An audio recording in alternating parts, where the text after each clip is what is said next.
In today's video, I'm going to teach you how to add element in Divi 2026 guide. By the end, you'll know exactly how to place a new element in the right spot and start customizing it with confidence. First, open the Divi Builder. If you're using the Visual Builder, make sure you're on the page you want to edit. In this example, we're on the home page, so you can see changes as you make them.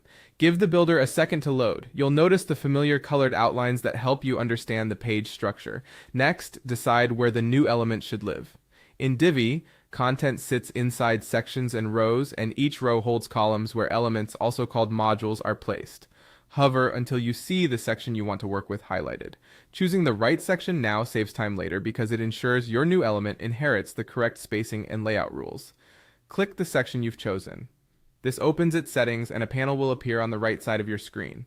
Think of this panel as the control center for whatever you've selected. It includes everything from basic content options to design and advanced controls. Within that panel, switch to the content area and click Elements.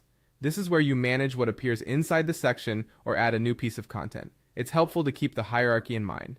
Section first, then row and column, then the element itself. Click the plus icon to add an element. Divi will show you a library of elements you can insert, like text, images, buttons, sliders, and more. If you see a search bar, use it to quickly find what you need. Select the element you want by clicking on it. As soon as you do, Divi will place it onto your page in the active column. You'll see it appear immediately so you can confirm the placement at a glance. If it lands slightly off from where you intended, you can drag it within the same row or move it between columns without leaving the builder. Now you can start editing your new element. Open its settings and add your content, such as text, images, or links.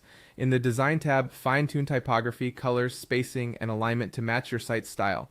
If you're comfortable with more control, the Advanced tab offers visibility options and custom CSS. As a best practice, keep your styles consistent with the rest of the page, add descriptive button labels, and include alt text for images for accessibility and SEO. That's it. Your element is in place and ready to go. Happy building!